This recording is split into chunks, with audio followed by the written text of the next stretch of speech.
Well, morning to you again on Sunday, March 28th, 2010. Well, thanks to our Tahoe daughter, Rhonda, we have been exposed to the Unity Church services a time or two in Lake Tahoe. Very well established program, a place where you felt the presence of God, a loving God. Not a God who needs spokesmen ranting and raving and cutting other people's and situations down and preaching hellfire and damnation, but love, love, love.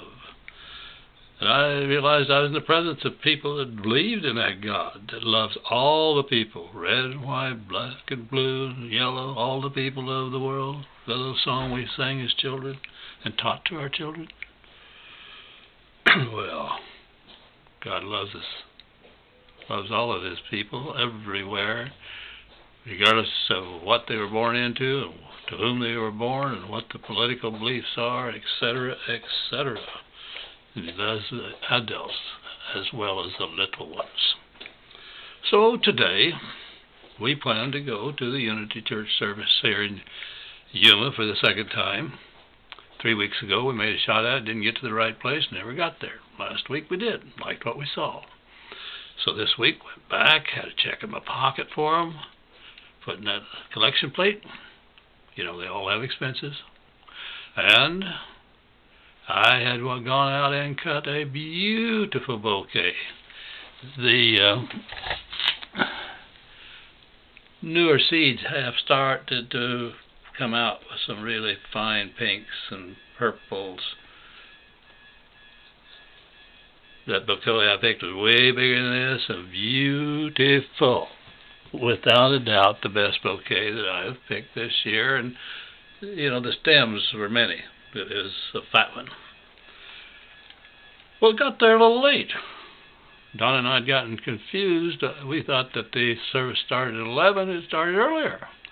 So when I got there, in the anteroom was a young mother. She was providing, I guess you'd say, Sunday school for the little folks, while the adults were in the main area receiving the message from the leader, a lady. Well, when I was cutting those flowers, incidentally, I was so impressed with the lady and how she was working with the little ones, and I wasn't even sure I'd stay long enough to ever see the leader. I said, you know, I brought these for a leader, and you're a leader. Gave them to her. Later, I did see the leader as the church service ended up. She forgave me until she saw the bouquet. And she said, I'm not sure I'm going to forgive you. Because I asked her to forgive me, and I'd given her bouquet away.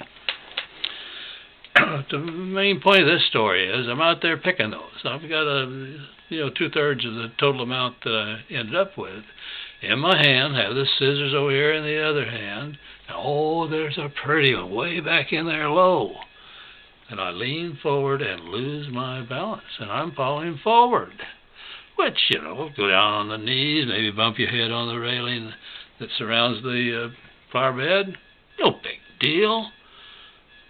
And then I see, oh my God, I'm falling on the elk horns, and they're headed right for my face and throat. This could be very bad. Like an idiot, you know. I hadn't instantly, when I perceived that, I wasn't instant in taking action. So that split second that went by, I'm in real danger. And finally, I dropped the flowers. I don't know what I did with the scissors, and managed to turn enough that right up here on my shirt, a little red spot where the elk horn hit me hard enough, didn't tear the cloth. Got a little bump underneath there, a little blood. A heck of a bruise, and I am lucky. Those horns were sharp as when that elk was killed back in 1967 or 68. In other words, those horns have weathered away. They no longer have points on the end of them. I would have still had a heck of a wound today. But isn't it ironic that an elk killed that long ago? Beautiful decoration in their yard.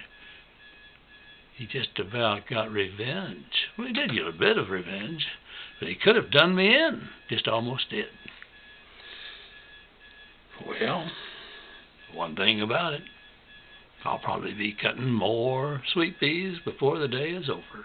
Sure is nice to be alive and to work with beautiful things.